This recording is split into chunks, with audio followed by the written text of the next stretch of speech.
Welcome to the Father and Son Talk Show. Hi guys and welcome to another video. How has your wrestling week been? It's absolutely gorgeous here. We've got our shorts out, so the legs are out. Yes. Sun has come, so hopefully this means the summer is here. A Summer Slam summer.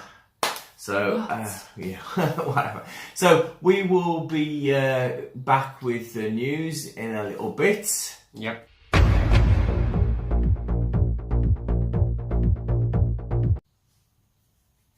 Hi guys and welcome back to the news. Yes.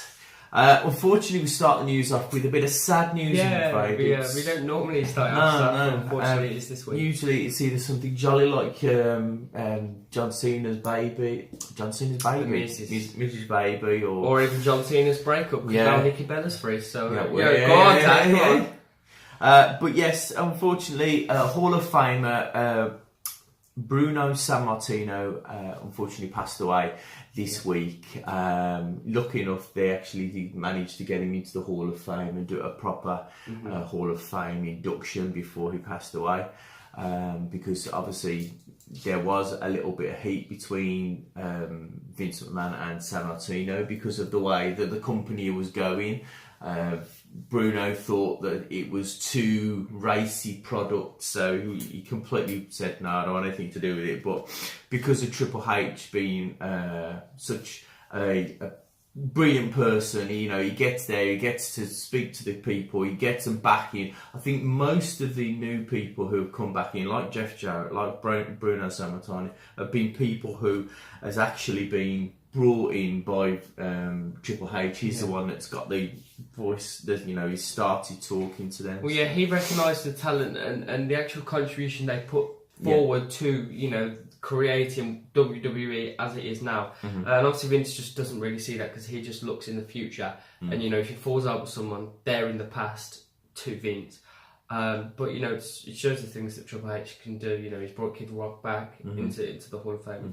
It's great to see what Triple H has done with WWE. Yeah, it's kind of propelled them to the next level. Yeah, definitely. Yeah. So on to Triple H's baby, pretty much NXT. NXT superstar Nikki Cross. This bit is about, and it was reported she was not called up to the main roster during the Superstar Shakeup. Obviously, we did have the Superstar Shakeup this week on Monday Night Raw and Tuesday Night Smackdown, and one of those teams that got called up were Sanity from NXT, now on Smackdown Live, as we will talk about further in the show.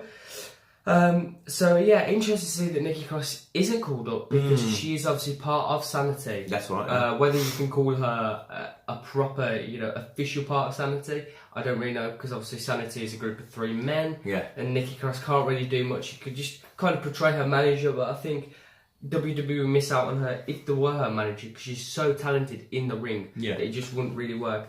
So I think it's good that they haven't called up Nikki Cross, because I really want her to win the NXT title.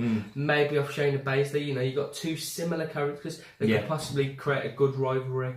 So I personally think that's why they haven't called Nikki Cross up, and I personally think it's the best move to do. It'd be nice to see her being booked correctly. It'd be nice to see her in a feud with the likes of Shayna Baszler, and possibly, as you said, take the title. So it would be good to see her being used the right way in TNA. So TNA, NXT. So it would be nice to see her being used, and she is still. She can do the wrestling on her own. She doesn't really need Sanity to be part of it. So they could bring her in after. Yeah. So I agree. And moving on, we have another one. Booker T is to return to the Raw commentary next week. So that obviously means, could Corey Graves now be doing only SmackDown? Yeah. I would like to see that. I would not like to see a 4-man commentary desk, because I think it's never been something like that, has it? They have had 4 in the past, they have, and it's just been too much. Yeah, there's been too much commentary. 2 or 3 is just enough. 3's pushing it, but 2's fine. Yeah, well, the old days when, like I said, it was just Joey the King Lawler and Jim Ross. Yeah, that was brilliant. That was the best. You know, they were really, both so good. Yeah, exactly. So that was the news of the week. So we will be back with the Raw review. See you in a bit.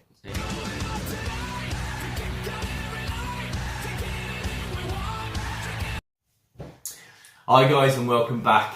Right, straight onto it, the Raw review. So, beginning of the show, we had Kurt Angle makes his way to the ring. Kurt Angle welcomes everybody to the Superstar Shake-Up. And obviously, this brings out our first transfer, as in the former... No, he was the US holder. Well, yes. Mr. Jinder Mahal. Oh, you guys are so lucky. No, sorry, but I think that this year's Superstar Shake-Up... I think Raw have had a crap one. I think SmackDown's had a great one. I think Raw have got some good competitors, and like we'll get into, but some of them have been crap for Raw. Yeah, anyway. So, we had, like as I said, we had Jinder Mahal come out. The US title now is on Raw. So I knew as soon as this happened that somewhere along the line the belts are going to get sent back over to SmackDown somehow, or one of the competitors is going to go back over there. But then we had like sort of Kurt says he wants Jinder Mahal to face someone. Mm-hmm. This then brings out Jeff Hardy to come out, and a match is now set up for Jeff Hardy versus Jinder Mahal for the US title. Jeff Hardy lands a twist of fate on Jinder Mahal, the Swanton Bomb, and wins the US title. So obviously now we've got Jeff Hardy with the US title, and we've got the Seth Rollins with the Intercontinental title. Yeah. So both of them now are on Raw until... so Jinder Mahal is backstage with Renee, and Jinder is not happy and he wants a rematch. He's really angry that the fact that he's lost his belt, he's only just got it, and then who comes out but no way, Jose, no way, Jose. I love that guy. He makes just everything so hype. He's just one of those people that are just happy all the time. I hope they do use him in the right way. I really do as well. So obviously we've got Jose. Jose comes out and it's Fiesta time. He's trying to get everybody cheered up in the Fiesta way, and he gets Renee to become the part of the Fiesta line. Would Dean Ambrose be very happy with that? Oh, I don't know. No, like Jose giving Renee Young a big Fiesta. So obviously it looks like, I reckon, Jinder and No Way could like possibly feud. I think that would be good to kind of ease No Way Jose into Raw, and also Jinder Mahal into Raw. Yeah, exactly. So then we start with our first match, our second match. It's Bayley versus Sasha Banks. Both women have been battling backwards and forwards. There's a lot of feud in this. Then obviously, so to start off, the women in the ring have been going backwards and forwards, battling with each other. And Sasha Banks gets Bayley in the bank statements.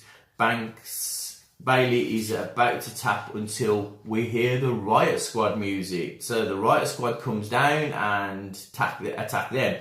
Yeah, so obviously that's the second shake-up we have of Raw already. So obviously now we've gone from having the Riot Squad on SmackDown to obviously having Absolution on Raw. So it looks like now we could possibly have the Riot Squad and Absolution both on there. Yep. So obviously that comes out to a no. It comes out to a no contest. It's disqualified. So obviously still heat between Bayley and Sasha Banks. Yeah, I reckon they could rival a Backlash maybe. Probably. There was a good little spot in there where they just absolutely hammered each other for a good like sort of minute or so. So it was good to see some heat with them two still going. Yes. So then we had Heath Slater and Rhino in the ring, and we have a third call up 4th? Yeah, I no. can't remember. I'm lost with all the call-ups. Wait, well, he's Slater and Rhino on Smackdown the world. No, I mean like the Authors of Pain. Well, Authors of Pain were technically already called up, but I guess you can call it the third call-up from NXT. Well, it's a new debutant, that's what they've called it. So they got Authors of Pain and Slater and Rhino. Attack them before the bell goes. Obviously bad news because obviously the Authors of Pain, they don't take being jumped very easily.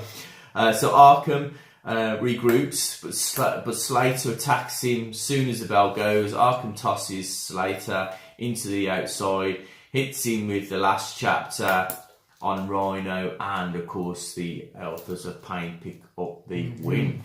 So another like sort of hard match for them too. Yeah, and can I ask you, was Paul Ellering there? No, he wasn't. No, he was not. So it looks like they have dumped Paul Ellering. He did actually say there was an after video that was shown on the WWE.com, and it was of Paul Ellering saying, "Why did you leave me there? Why?" And they were saying basically, "You helped us through NXT. Now it's our time to take it further." But obviously, you're looking at the guys who hopefully can do it. You know, they've got a bit of good promo skills. They have done some good promo skills back in NXT, so hopefully they should be able to get it. Right. So then we have The Miz and The Miztourage in the ring for Miz TV, and he's been boasting that he's got the main call up, the people who he feels is the best thing since sliced bread, and he calls out Kevin Owens and Sami Zayn. So obviously everybody's sitting there going, "What the hell's going on?" Yeah. Those two were on Raw last week. Yeah. They had a chance to like sort of fight for the last spot. They lost out. So obviously this brings out Kurt Angle and like sort of finds out what's going on. The Miz says this is the greatest collection of talent since the NWA. I'm not sure about that. But anyway, Kurt comes out and says that they never had their chance to get the win last week, so they're not competitors on either Raw or SmackDown. What's going on? So Sami Zayn then like pulls out this email and says, "Did you not get the email, Kurt?" Quite funny considering Kurt's always standing there looking at his phone on social media, or ringing somebody up. So he goes, he pulls out a piece of paper, pulls out his glasses, and says that Stephanie McMahon has actually put them into the Raw brand. Yeah. So she has officially stepped over Paul Kurt. Yeah. So obviously it looks like now that and then he says, "Well, that's fine and okay. You've got them. That's happy. I'm happy with that. You know, they're two good workers. It's good that we've got them on the brand." Then he turns around and says, "But Daniel Bryan wants you on SmackDown." Yes. So finally, it looks like we're going to get the other match that's been waited for the last 3 years, and that is Daniel Bryan versus The Miz. Yeah. The yes kick versus the it kick. So it is going to be good. So obviously, Miz is going, it's okay, don't worry. And then Kurt goes, "No, it's just you, not the Miztourage." So we've obviously got now the fact that the Miz is now going to be on SmackDown and the Miztourage is going to be on Raw. If they keep with the Miztourage name, that's the question. So I think they will. They possibly will. They've been using it for. It's good to have them split over two brands as well, because obviously it has been announced officially by WWE that there will be now a dual brand pay-per-view. Yeah. Every pay-per-view will be a dual. So every pay-per-view in the calendar year now will be both competitors, both matches from Raw and SmackDown. So it's going to be interesting to see what's going to happen with the commentary team. Are we going to have the same thing at WrestleMania? So when it's a SmackDown match, the SmackDown commentators will be there, or when it's a Raw match, will the Raw commentators be there, or will they just co-join into one big kind of one massive. Yeah, no, one because they massive. can't really do that because Raw sits up on the top. And Yeah, then but they SmackDown- did that on Survivor Series, Yeah, didn't they? yeah, And they were yeah. all at the top. But Maybe yeah. they might have that. They might have the like, two sets. They might have like so one on the top of the ramp, Yeah. and then the one down the bottom, and they But just didn't sit they do there. that at WrestleMania? No, they didn't do that at WrestleMania. I can't remember. No, they didn't do that at No, I WrestleMania. think They they still were came about- back, yeah. yeah. Because Corey But- Graves just got sat on his arse the whole time, didn't he? 'Cause Yeah. he Well, didn't- obviously, as we said in the news, hopefully Corey Graves now Will will stay be on on- SmackDown. yeah. Well, I'd say. Oh, Jonathan Coachman can move to SmackDown. Yeah. But possibly. yeah, let's carry on. So then we have Bray Wyatt and Woken Matt. They're here. They've done a new backstage promo, bringing themselves into the tag team division, saying that that they're here. It's good because you've got Bray Wyatt in that video, in the vignette. You've got Bray Wyatt all dark, and then you've got Matt Hardy all like sort of in white, so it's like dark and evil coming together. Yeah. So we have the Revival versus Broken Matt and Bray. Obviously, Bray lands the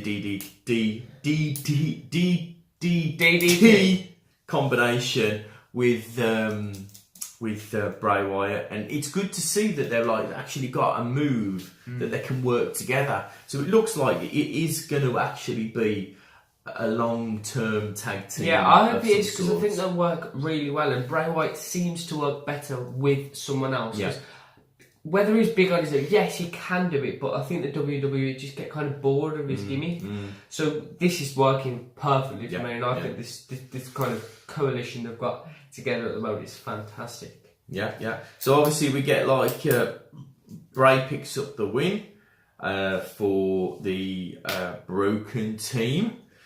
And then we have Cesaro and Sheamus trying to hype themselves up for the greatest Royal Rumble ever. Obviously, they're taking on whoever will be the finalists in Cheddar, Saudi Arabia. Yeah, Cheddar.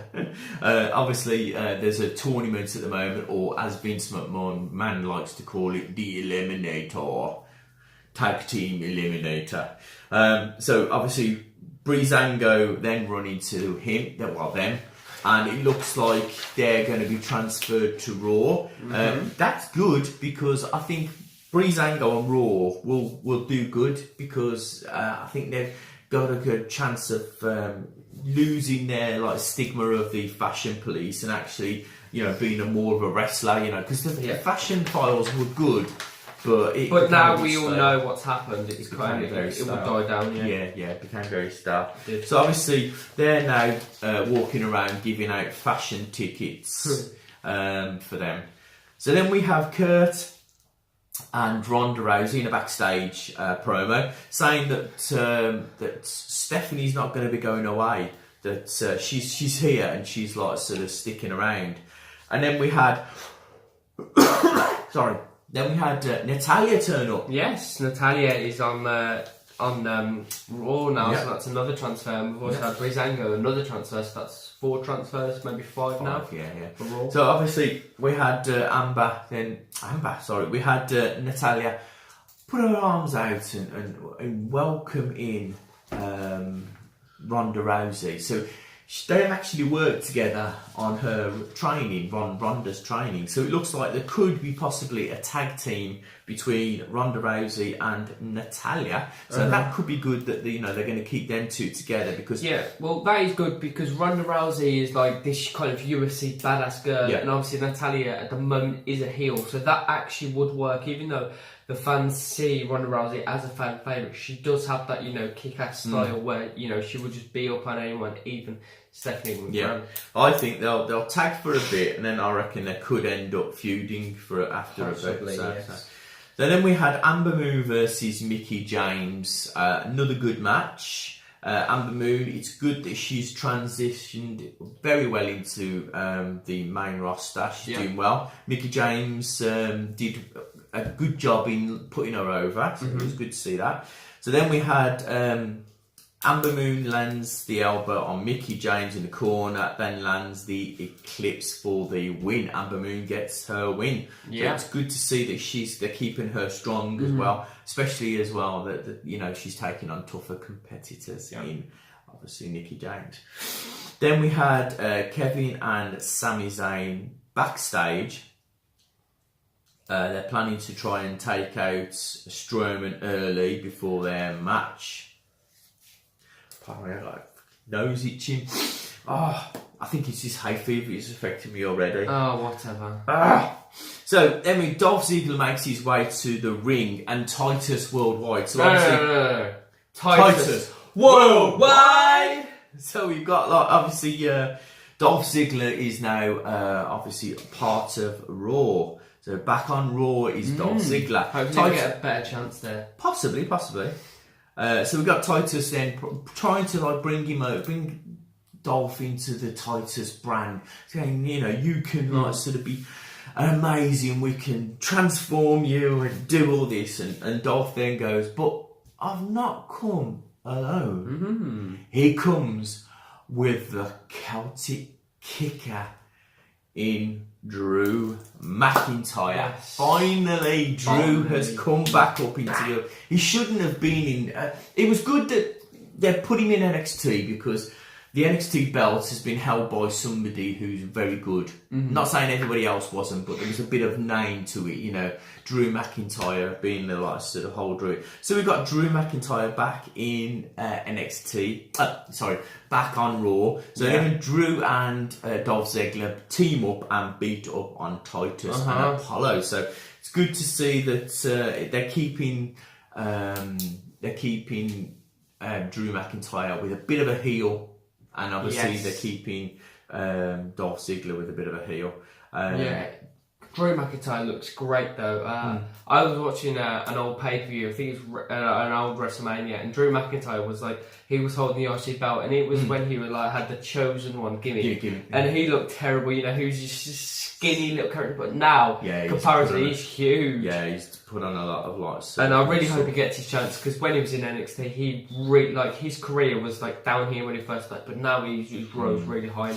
Definitely does. I think when he sort of left and went to obviously the Indies scene, he really did well. Yeah, I think he got some experience as well, because obviously NXT wasn't around at that time. Yeah, no. So, he just got chucked in, and to be fair, he had a lot of pressure put on him, because Vince wanted him to be this chosen one gimmick, and I think he just kind of went, it's so difficult, just kind of collapsed as a competitor, but now he's doing amazing. Yeah, definitely. Then we had Roman Reigns make his way down to the ring. Another boring promo, everybody was getting a bit bored with it. He's saying the same thing where he wants to win the big one, he wants to knock out. I think he will in the end, but... Oh, please, that makes my ears bleed. He's going to have to, because who else is going to take the belt off him? The only person possibly that could do it is... Bobby Lashley? Bobby Lashley, I was just it said that Bobby Lashley to win it. Yeah, I think Bobby Lashley might sort of turn heel on actual Roman Reigns, but it'd be good to see but anyway, Samoa Joe interrupts him and says that you've been saying how you're going to beat Roman Reigns, you're going to beat Brock Lesnar, you keep on saying how you're going to do this. So far, you've done nothing. So it's true what he said. He doesn't lie. And he says that as soon as I get you, I am going to make you tap out. Right. Because obviously he takes on him on Backlash. Yes. Before he's going to take on Brock Lesnar at the Greatest Royal Rumble. So if he wins the belt, will Samoa Joe take the belt off him? A steel cage. In a steel cage. Can I just say something? Since we're on the topic of Brock Lesnar, I found this picture on Instagram. And it stated that WWE will pay Brock Lesnar £127,000 for every TV appearance he makes on Raw, on Smackdown, on anything. There's also been a statement put out. It was on the news feed that we use quite a lot, and it was the fact that in his contract, they reckon he can make 1 billion That is so It's just stupid. ridiculous. The guy's getting money, and Vince still thinks he's what he needs. He's the attractive thing, and it says that every pay-per-view fight he puts on his ring attire, he will earn a whopping $637,000 for any pay-per-view fight. So Jeddah, Saudi Arabia, he's going to that's classed as a pay-per-view. Yeah. He will earn £637,000 or dollars in America just for putting this fight. And then if he gets backlash, that's another £637,000 he's got. That's crazy. I just wanted to add that because it's just so stupid. It is. So then we had Mandy Rose and Natalia versus each other. Then we had obviously Natalia had just come over to the Raw brand, so obviously it's good to see her straighten a match. Obviously Mandy goes for the knee, but Natalia catches her and puts her in the sharpshooter, getting Mandy to tap out. So good to see that. So they're winning Natalia, and then Sonya Deville jumps in and attacks Natalia. So the both of them now are from Absolution, are in the ring beating it up on Natalia, and then we hear the Rowdy One's music, and she comes running down, and then it's quite good because we do have a Sonya Deville and Ronda Rousey like square up, and I'm thinking, this is going to be a good one, but they didn't really get it. They traded a couple of punches, and Ronda did this. It looked like a clothesline and a trip at the same time. It was like a back heel trip and a clothesline, and I thought it was look weird. like a good move. Or? It did look like a good move, but I think I feel like that move could seriously injure some people's legs. Well, she said a lot of things. A lot of things have been said by WWE. A lot of moves Ronda Rousey has done has been very, very nervous looking. And when she power slammed, I think it was when Simone dropped Steph. That was like, wow, that was very close to being. It looked a bit risky, but. She's obviously still getting used to it because she doesn't do these big moves in UFC. It's more groundwork. Yeah, exactly. So then we had the tag team of Breezango versus The Bar. Fandango kicks Sheamus off the apron ring, and Breezango gets the roll up on Cesaro for the win. Breezango on the winning I know, side. it just shows you that the debuts that Raw, the debuts that you get are always pretty much certain to win. Because, Breezango, if that happened on SmackDown, I doubt Breezango would win. So, obviously, backstage we have Elias says to Bobby Lashley, he doesn't deserve to be in the same ring as him. So obviously, looks like we could get a start of a feud between them two. So it looks like that could be a bit of a good feud. Bobby Lashley over the years has improved a hell of a lot more since his time in the WWE. But that's been a lot of competitors. Like Bobby Lashley is an example, but so Shelton Benjamin on SmackDown Live. Yes. But Shelton was like. Well, he was good, but he's probably middle of the card, and now he's got up there a bit more. So then we have the main event: Kevin Owens, Sami Zayn, The Miz and The Miztourage versus Bobby Lashley, Seth freaking Rollins, Finn Balor, Braun Strowman, Bobby Roode. That's it.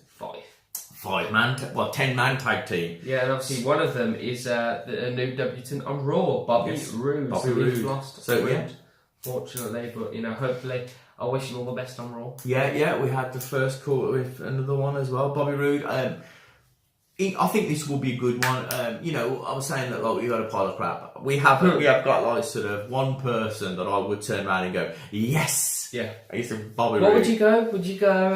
Yes. Glorious. Oh no. No. Yes. So obviously we had Braun Strowman has Miz up on his shoulders, lands the power slam for the win. So that was a good tag team match. Good to see all 10 people getting some good time there. Do you know what? I was really ashamed that poor Nicholas did not get transferred over to SmackDown. Because I really wanted him to have a rivalry with AJ Styles. It would have been good just to like sort of have him there and say, you know, you're a competitor still until because they've got a 28-day clause in their contract. So if it is an official contract, he's still got 28 days where he can't go anywhere else. Yeah. So TNA, sorry mate, but you're lost out. Yeah. You know, you've got that 28 days. Do you reckon TNA just going to appoint little kids now? It's just like have a kid's wrist. That would actually happen. That's a great. I can see that happening. Yes. So that was the end of the show, and Raw's Superstar Shake-Up comes to an end. Yes. Some very good picks for us. Yeah, and now we will move on to the SmackDown review and see which superstars have came over to SmackDown. Some very interesting superstars there, and that will be the SmackDown review coming up next. See you.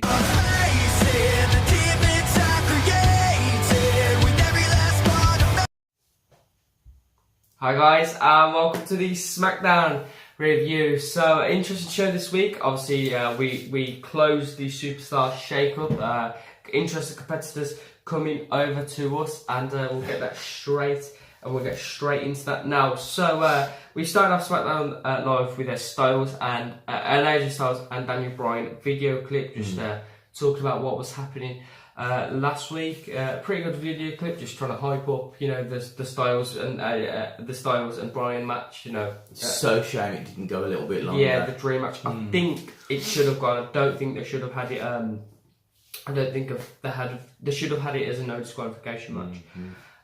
But anyway, so it is a phenomenal day. Well, it's a phenomenal night on SmackDown this week as AJ Styles opens the show.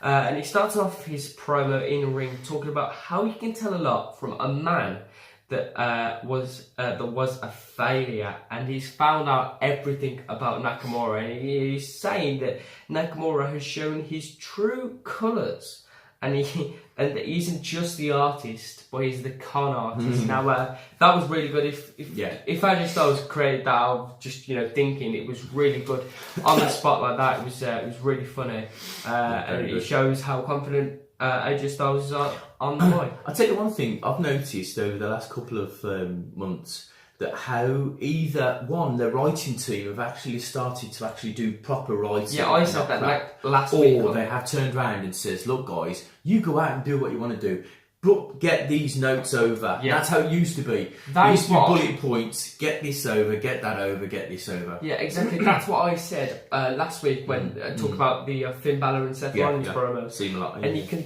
it makes the promos a whole lot more interesting. Yeah. It makes it a lot better. Then he went on to talk about the dream match. Nakamura's jealous that AJ Styles came out victorious. And then AJ Styles said he wants his payback on Nakamura. He wants to give Nakamura a low blow. And then AJ Styles says he isn't leaving the ring until Nakamura confronts him. So he really wants Nakamura there. He really wants to fight Nakamura, get his hands on him. But unfortunately, it doesn't happen. But no Nakamura. We get Rusev Day. Rusev Day! Before that, sorry, we have another me no speak English joke. And it's still funny, it works well, but WWE have to be careful not to overuse it, or people will just get bored of it. Again, it was used at the end of the show, but it is still fun at the moment. I think if it'd be good, because if they actually have T-shirts they no speak English, it would be good. But if that would be funny. If they're trying to sort of use it as a yes, like the yes movement, or the Rusev Day thing, thing, it could be good. But they really need to be careful that they don't turn them into a stereotype. Yeah. Do you know what? Give me a hand. I've got to shake it. You said the Rusev Day chant's not going to go dry. I said it will, and I've got to reiterate what I said now, because it's not going to go dry. The fans just loving Rusev, and the Rusev's loving it. And you're right. I don't think it's ever going to go dry. They've got to make him fan favourite. They've got to turn him.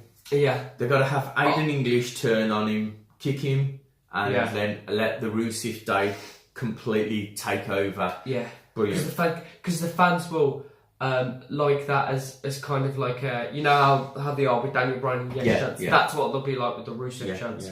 Well, they still are, because they are still chanting Rusev Day, even though he's supposed to be a heel. So then we move on to the first match of the night, including Rusev and AJ Styles. The match starts off with Rusev coming out strong, but he suddenly stopped from the ropes as AJ Styles turns to the calf crusher.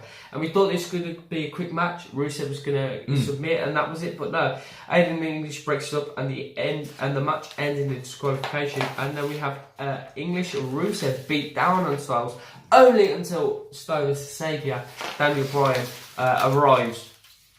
Bryan knocks out Rusev from the ring, and Styles knocks out English. So this then leads to the main event of the night, including Daniel Bryan, AJ Styles versus Rusev and Aiden English. So then we move to a backstage promo with Paige and Shane McMahon, talking about the main event for tonight, which I just said. Paige making that another big main event made from Paige, and then she also announces The Miz will be returning to SmackDown Live on Daniel Bryan's request. So obviously Daniel Bryan requested Miz there, so we already know there's going to be some sort of heat, there's going to be a rivalry together very, very soon. Possibly at Backlash, maybe it'll just happen on SmackDown. I can't remember if you knew this, but Daniel Bryan was actually tutored by The Miz in NXT. Yes, he was. The old NXT, where it was pretty light. It was just training. It was crap. Camp, there was no belts or anything like that. It was crap. Yeah, it was.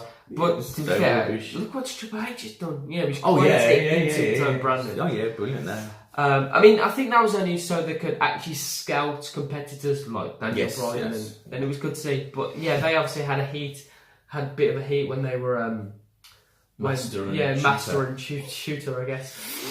So then we move on to Shelton Benjamin coming out from the ring, and he's talking about Gable's move over to Raw. Obviously, we knew Chad Gable moved over as part of the Superstar shake-up.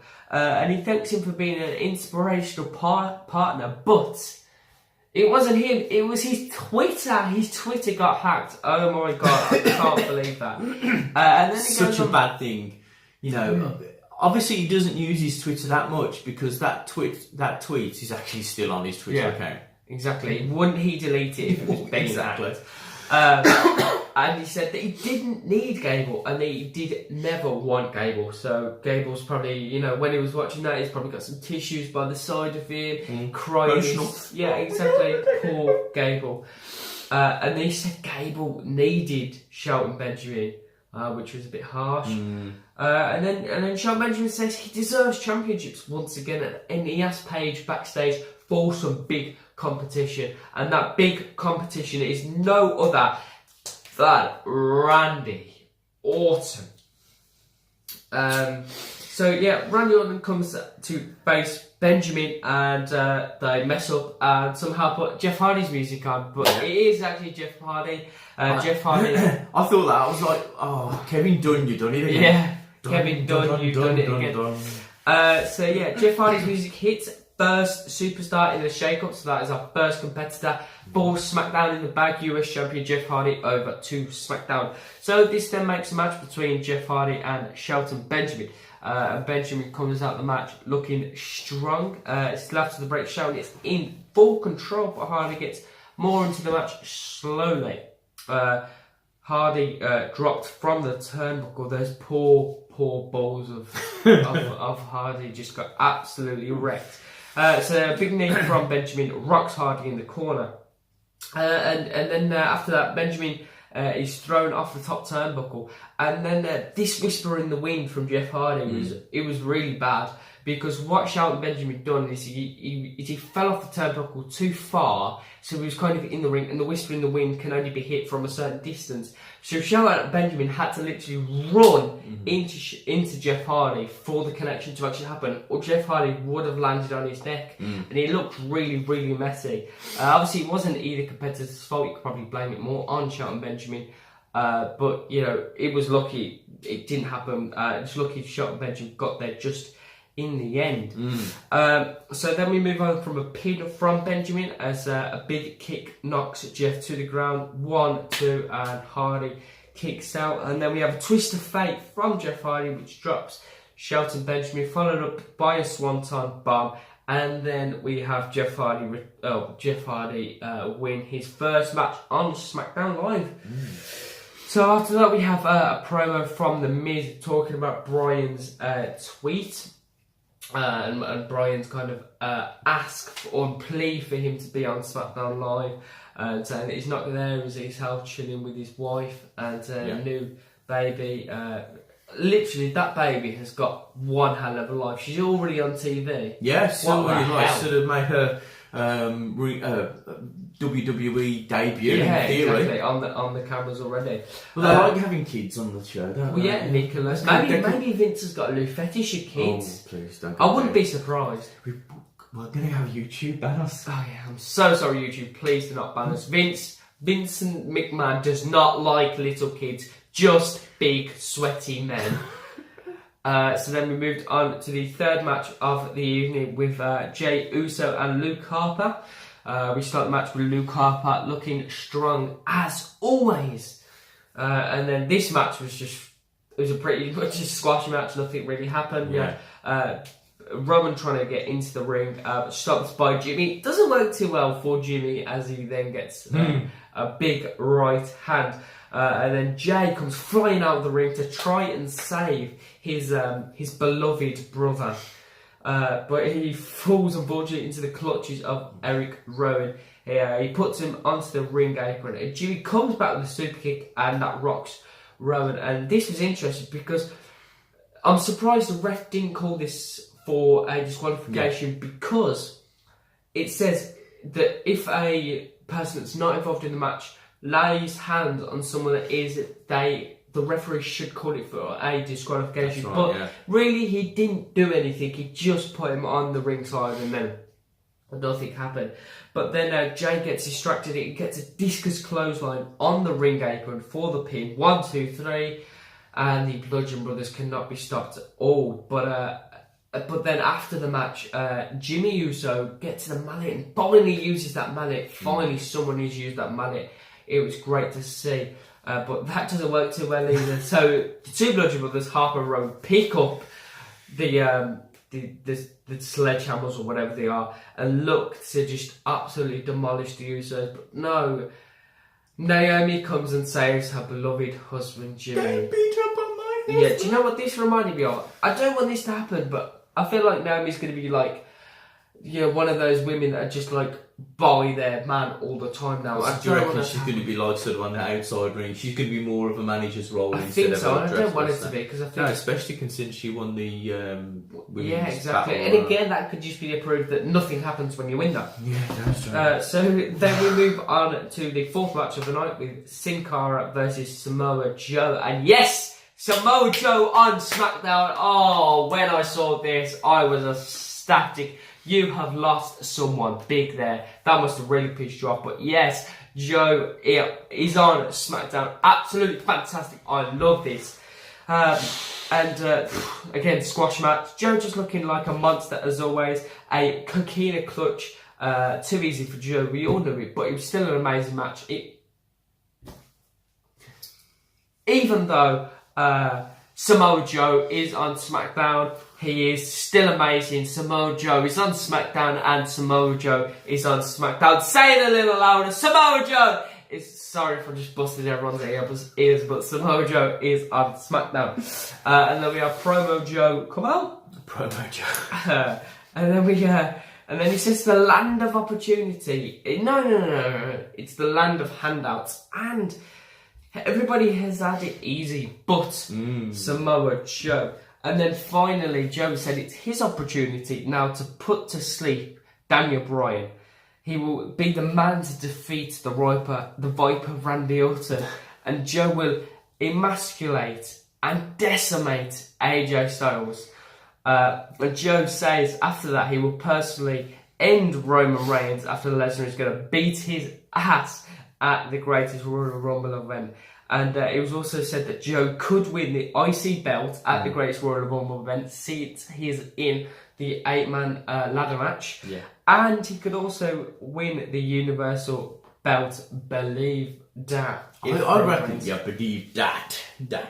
I reckon they probably could. They could have, because it's been a long time since they have had a triple crowned champion. Yeah. They've had it in the past. Well, it won't be a triple, but it would be a double. Double crowned. It hasn't.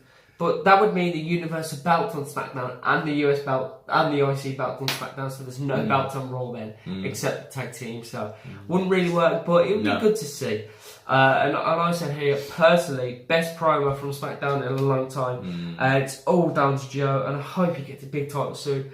I think the reason why you've had so many good ones is because obviously they know that the brand is SmackDown has been struggling over the years, so they need to get some. And Samoa Joe, just absolute fantastic promo. He is so comfortable on the mic. Every promo, even if it's a small promo, the fans are listening. That Samoa Joe needs to give some tips to Roman Reigns. But then we have Big Cass returning to SmackDown Live, don't we? Yeah. And also Sanity have arrived at SmackDown as well. So two big returns without Nikki Cross. Yes, unfortunately, like we said earlier in the show. But now, finally, it's Mella-beration time. Carmella. It's Carmella's time to be crowned. And Carmella said that she isn't the Princess of Staten Island anymore. No. She is the moonwalking, trash-talking, crown princess of SmackDown Live. And it was said that Carmella waited 287 days to finally cash in. I think that's the longest. Yeah, definitely the longest. I mean, it's not that big of a deal, that she's held the money in the bank for 287 days. Yeah, it's not that long, but big moment for Carmella, obviously cashing it in. And I said here, not going to lie, her promos are pretty shit. Don't want to get struck on by YouTube, but literally, Carmella's promo was just so weird. It was so boring. I was like, come on, just please end this thing. It was terrible writing about it because there was so much, and she just kind of kept repeating herself. And some of the promos, she says, she sounds like a man. Literally, she sounds like a man. No wonder why bloody Big Cass there. She is a New Yorker, right? Well, not being nasty to them, but they are quite like sassy and, I'm going to whop your ass. Yeah, and then Carmella said also that Charlotte says in order to be the woman, you have to beat the woman. And then Carmella says she beat the woman, so that means she is the woman. And then I said, thank FUCK for that. Charlotte Flair has arrived to interrupt Carmella's boring promo. Do you reckon Roman Reigns and Carmella, they give each other ideas on how to make their promos even worse? Then we move on to Charlotte, and this made me laugh. She says Carmella's memory is short like her title reign. Oh, that was a real burn, but that made me laugh. And I said, already better than a Carmella promo, even though she's just said a couple of words. Charlotte says Carmella has only won Money in the Bank because of the chinless freak James Ellsworth, and that had me dying. That was so funny. I feel so sorry for James Ellsworth because he's probably sitting in the Indies right now, and it's like, why the bloody hell is everyone taking? Just leave me alone. Yeah, why the hell is everyone taking the piss out of my chin? But it's so funny. And then she says that Carmella only won the women's championship because of Peyton Royce and Billie Kay. And then that therefore brings out Peyton Royce and Billie Kay. And they say that Charlotte is pathetic. And that these two, and I think that these two together are amazing. So then, good team. Yes, definitely the Iconics. So then we have Charlotte on the ring apron, and then she runs after Peyton Royce and Billie Kay. But again, they get the better of Charlotte until the Irish last kicker, Becky Lynch, saves the Queen, and you just have Carmella sitting in the ring, not really caring. But then this little thing creates a match between Charlotte Flair and Billie Kay. So then we have we have a pin after a forearm from Billie Kay. 1, 2, and Charlotte kicks out, and then another quick cover, but Charlotte kicks out again. So Billie Kay getting all the attention so far in the match. Billie Kay seems to still be controlling the match and not letting Charlotte have anything. So after the break, Charlotte is now in control. A big knee knocks Kay. That knee was really nice. Yeah. And this was actually a very well fought match because both competitors are really tall. It was a very, very physical match. I liked watching this match. It shows how much women have came though in the women's Revolution. Yeah. So another kick from Charlotte. She's not lying down, but then a big boot from Charlotte into the figure eight. Billie Kay taps out and Charlotte wins. And then you have Peyton Royce just, come in. You have Becky Lynch trying to stop it, but it just doesn't really work because it's 3 against 2. Carmella jumps in and kind of stops. I'm trying to think of a name. Becky Lynch. Becky Lynch, trying to stop Becky Lynch from helping out Charlotte, and it looks like it's all over, but no. We hear the music that we've been hearing on SmackDown for the past couple of weeks. Asuka's music hits. We have the Empress of Tomorrow on SmackDown. Get in. Say it a little louder. Asuka is on SmackDown. Yes, yes, yes, yes. Another great snatch from SmackDown. Oh, Charlotte. Charlotte. So you've got Charlotte, you've got Asuka, you've got the Iconics, you've got Becky Lynch, Naomi. This SmackDown live women's division and the whole brand is looking fire at the moment. Sorry, but you can't staple the champion at the moment. So yes, Asuka has finally came to where she deserves to be on SmackDown. And we also have announced that Gallows and Anderson, the Good Brothers, are on SmackDown Live. Another big loss from you. Shame to see, but hopefully they do. I love this. I would like to have seen them stay with Finn Balor, but you can have now you can have the Bullet Club, as in AJ Styles. Yes, very true. And Carl. But I think they're big enough on their own to be fair. AJ Styles is big enough on his own. But and then it's also announced the Bar on SmackDown as well. So it'll be interesting to see what happens with them. We also have another person move over in R-Truth. Is now on SmackDown. And we have another rival from NXT. It is the Lucha Libre Andrade Cien Almas. You're not having an orgasm when you do that. No, you can't say that. We're going to get struck by YouTube again. But yeah, I do, to be fair. Savage and his partner. Do you reckon when Selena Vega says Andrade Cien Almas' name, she looks like she's having an orgasm? I think they would like that too. So then we move on to the main event of this long night of surprises. So we have AJ Styles and Daniel Bryan versus Rusev and English. So English and Bryan start the match. And Bryan looking as good as ever, starting to be in control. And this was funny because both submissions, Styles and Bryan's, neither can lock in. And Rusev and English move from the ring. So Daniel Bryan tried for the yes lock, didn't work. Styles tried for the Styles Clash at the same time, didn't work. And then we have a pin after a big clothesline for Rusev, knocks AJ 1, 2, 3. Luckily, Styles kicks out. And then numerous attempts to tag Bryan from AJ Styles. Hasn't worked, but he finally gets the chance. A Pele kick hits English. Wow, the Pele kick is a fantastic move. We've both said that so many times. And then AJ Styles, he actually put a lot of emphasis into this tag and made it look really epic. Finally tags Bryan, English tags Rusev, Bryan and English in. And then we all thought Bryan was going to win it, all control. Styles on the ring, looking for this last pin, probably to get a phenomenal forearm, but no. Once again, Nakamura interrupts the match, comes up, low blows AJ Styles right to the Good Brothers, right to the. Good Brothers, don't they? Well, they're not Good Brothers now, are they? Because they're both bold, so that's even. Well, I don't know if they're bold, but So again, Nakamura with another low blow to Styles, and Daniel Bryan turns around after being shocked to find Big Cass, just runs up to him and a big boot. I'm sorry, but every time I watch Daniel Bryan now, I am so concerned. Yeah.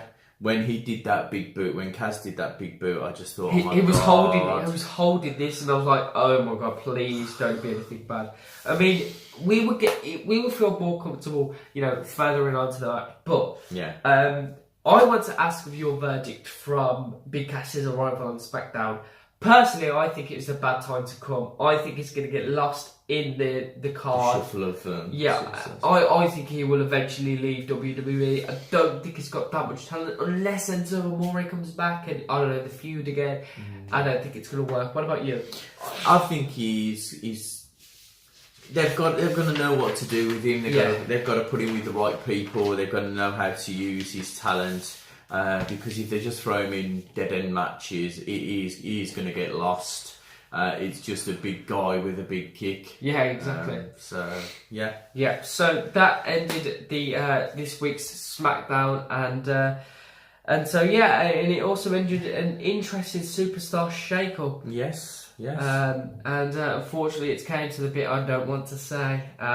So I'm going to say it now. I'll try not to get too emotional, but. There's been a lot of retirements. Unfortunately, I'm going to have to announce my retirement. Not permanently. No. I know, don't cry. Not permanently from the show, just until I have some time free, because unfortunately I will be doing my GCSEs. Yes, as we've said over the last couple of months. Yeah, so it's a big time for me, and I've got to start buckling down, revising. So unfortunately, I won't be making an appearance on the show until my last exam. I might be doing things here and there, might just be chipping in.